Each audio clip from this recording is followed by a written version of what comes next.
Imagine viver isolado do resto da sociedade por longos 36 anos.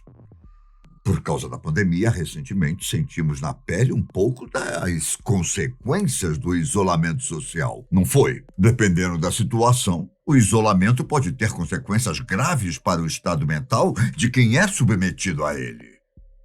Temos que sempre pensar nisso.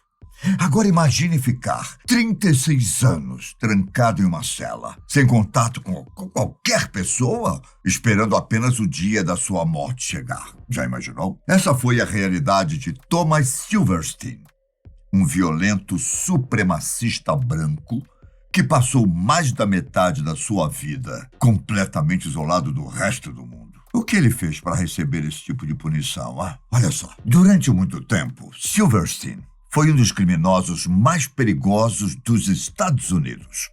Nascido em Long Beach, na Califórnia, ele era filho de Virginia Conway. Ela se divorciou do seu primeiro marido em 1952, quando estava grávida de Silverstein, e se casou com Thomas Conway, que Silverstein afirma ser seu pai biológico. 4 anos depois, Virginia se divorciou mais uma vez e se casou com Sid Silverstein, que adotou legalmente seu filho. Desde muito novo, Silverstein era um garoto tímido, desajeitado, que morava num bairro de classe média e frequentemente era vítima de bullying. Em parte porque seus colegas erroneamente acreditavam que ele era judeu. Virginia Silverstein exigia que o filho revidasse, dizendo ao menino que, se ele chorasse por ter apanhado de algum garoto na rua, ela estaria esperando para lhe dar outra surra. Podemos dizer que a educação que Silverstein recebeu em casa não foi das melhores, não é? Quando ele tinha 14 anos, foi condenado a um reformatório da Autoridade Juvenil da Califórnia, onde, segundo as palavras do próprio criminoso, suas atitudes em relação à violência foram reforçadas. O motivo dele ter sido enviado para o reformatório? Ele roubou um carro e brigou com um policial. Quando foi solto, ele começou a usar heroína e a roubar para manter o vício. Ele, Thomas Conway e um primo foram condenados por assalto à mão armada 3 vezes. O primeiro em 1971, levando Silverstein à prisão de San Quentin, na Califórnia.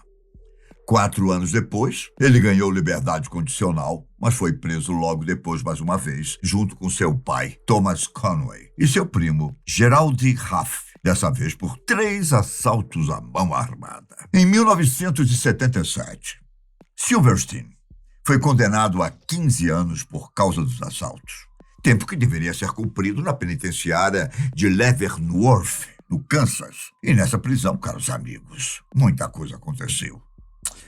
Enquanto estava em Leavenworth, Silverstein desenvolveu laços com a Irmandade Ariana. Para quem não sabe, trata-se de uma quadrilha de supremacia branca e crime organizado dos Estados Unidos, que conta com cerca de 20 mil membros dentro e fora dos presídios.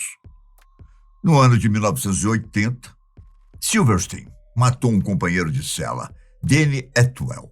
O motivo? Danny se recusou a transportar heroína para dentro da prisão. Olha só, como resultado, teve que pagar com a própria vida. A justiça acabou condenando Silverstein à prisão perpétua, sem liberdade condicional, mesma época em que ele foi transferido para a penitenciária dos Estados Unidos em Marion, uma prisão de segurança máxima, mais conhecida como USP Marion. A condenação foi anulada 5 anos depois, quando descobriram que os informantes da prisão que testemunharam no julgamento mentiram no depoimento. Em Marion, Silverstein foi alojado na unidade de controle, um regime de confinamento solitário reservado para presos propensos a comportamento agressivo e perturbador na prisão. Em 1981, Silverstein e outro presidiário, Clayton Fountain, foram condenados pelo assassinato de Robert Chappell. membro de uma gangue afro-americana dos Estados Unidos, chamado de DC Blacks. Durante o julgamento, o líder nacional da gangue, Raymond Cadillac Smith, foi transferido para Marion, aparentemente com a intenção de matar Silverstein como vingança. A partir do momento em que Smith chegou à unidade de controle, os registros da prisão mostram que ele tentou matar Silverstein algumas vezes. Certa vez, Silverstein até tentou dizer a Cadillac que não tinha matado Chappelle, mas ele não acreditou e se gabou, dizendo que ainda ia matá-lo. Mas as coisas na cadeia são bastante complicadas. Se você jurar alguém de morte, é melhor matar essa pessoa antes que ela faça o contrário. E foi exatamente isso que aconteceu. Silverstein e Clayton Fontan mataram Smith com armas feitas dentro da cadeia, furando o corpo de Smith pelo menos 67 vezes. Depois que Smith morreu, eles arrastaram seu corpo em frente às celas da prisão, exibindo o cadáver para outros prisioneiros. Silverstein acabou recebendo 2 sentenças de prisão perpétua, uma por matar Robert Chappelle e outra pelo assassinato de Smith. No julgamento, ele alegou que não tinha matado Chappelle e que matou Smith em legítima defesa. Em 1983, Silverstein começou a se interessar por arte. Um dia, voltando do banho, outro prisioneiro entregou-lhe uma faca improvisada e uma chave. Com essas ferramentas, Silverstein conseguiu destrancar suas algemas e depois esfaqueou 40 vezes Merle Klatz, um oficial que trabalhava na prisão. Ele disse que matou o oficial porque estava sendo assediado deliberadamente. Entre outras coisas, Klutz foi acusado de destruir as pinturas de Silverstein. Após o assassinato de Klutz, Silverstein foi transferido para uma penitenciária em Atlanta, onde foi colocado em confinamento solitário. Lá, ele não poderia ter contato com nenhum outro preso.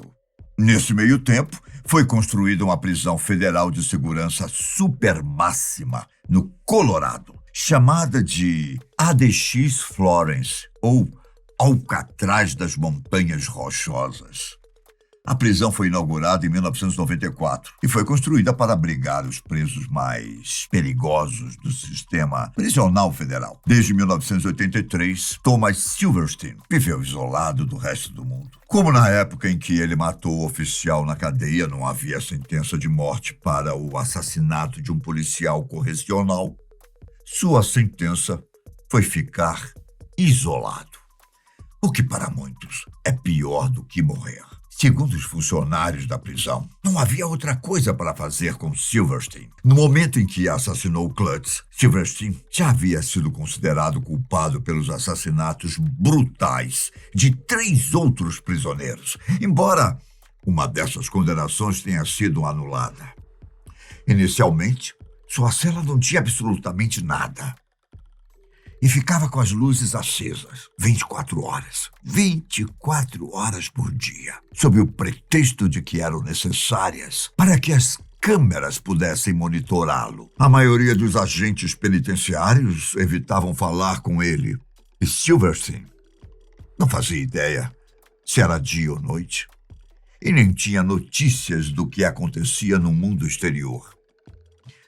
Aos poucos, foram cedidos alguns privilégios a ele, como livros e materiais de arte para suas pinturas. Isso não era uma gentileza, mas sim uma maneira de deixar as coisas mais práticas. Por exemplo, se ele não obedecesse às ordens, como devolver uma bandeja de comida depois de comer, os agentes penitenciários o puniam tirando alguns dos seus privilégios.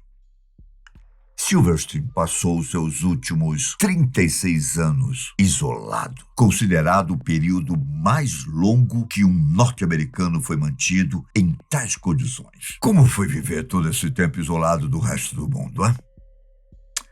Ninguém melhor que Thomas Silverstein para descrever sua experiência. Enquanto tentava reverter sua situação na justiça, afirmando que o isolamento absoluto em uma pequena cela de concreto violava a proibição da Constituição de punições cruéis e incomuns, ele descreveu exatamente como foi viver tanto tempo isolado. Prestem bastante atenção na declaração feita pelo próprio Silverstein. A cela era tão pequena que eu podia ficar em algum lugar e tocar as duas paredes simultaneamente. O teto era tão baixo que eu podia estender a mão e tocar a luminária quente. Minha cama? A minha cama ocupava o comprimento da cela. E não havia nenhum outro móvel. As paredes eram de aço sólido e pintadas de branco. Eu tinha permissão para usar roupas íntimas, mas não recebi nenhuma outra roupa. Durante meu primeiro ano, fiquei completamente isolado do mundo exterior e não tinha como ocupar meu tempo. Eu não tinha permissão para ter nenhuma visita social, fazer telefonemas ou ter acesso a um material de leitura, exceto uma Bíblia. Não era permitido ter televisão, rádio ou toca-fitas.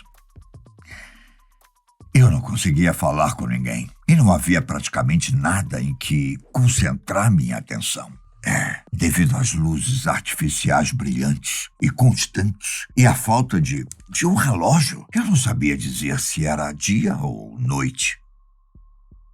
Frequentemente eu adormecia e, quando acordava, não sabia se havia dormido 5 minutos ou 5 horas. E não tinha ideia de que dia ou hora do dia ainda era. Tentei medir a passagem dos dias contando as bandejas de comida. Eu fiquei alojado lá por cerca de 4 anos, mas teria acreditado que foi uma década. Se foi o que me disseram, parecia eterno, infinito e incomensurável. Não havia ar-condicionado ou aquecimento nas celas durante o verão, o calor era insuportável. Eu derramava água no chão e ficava nu, na tentativa de me refrescar. A única vez que tive permissão para sair da minha cela foi para a recreação ao ar livre. Eu tinha direito a 1 hora por semana. Não pude ver nenhum outro detento. Não, a minha visão piorou. Eu acho que foi devido a luzes brilhantes constantes. Ou possivelmente também por causa de outros aspectos deste ambiente hostil. Tudo começou a ficar embaçado. E eu fiquei sensível à luz, que queimava meus olhos e me dava dor de cabeça. Quase o tempo todo, os policiais se recusavam a falar comigo. Apesar disso, houve pessoas que eu acreditava serem policiais sussurrando em minhas aberturas, dizendo que me odiavam e me xingavam. Até hoje, não tenho certeza se os policiais estavam fazendo isso comigo ou se eu estava começando a enlouquecer. E se essas eram alucinações? Na cela, perdi alguma habilidade de distinguir o que era real. Eu sonhei que estava na prisão. Quando acordei, não tinha certeza o que era realidade e o que era sonho. Assim, caros amigos, segundo as próprias palavras de Silverstein, foi a vida dele. Durante longos 36 anos. Em 2019, quando tinha 67 anos de idade, ele saiu do confinamento para se encontrar com a morte. Ele foi internado em um hospital por causa de problemas de saúde e acabou falecendo por complicações de uma cirurgia cardíaca. Dessa forma, acabou a vida do homem que passou quase 4 décadas isolado do resto do mundo. Bom, eu me despeço por aqui. Mas nos vemos em breve, hein? Até o próximo caso. Tchau.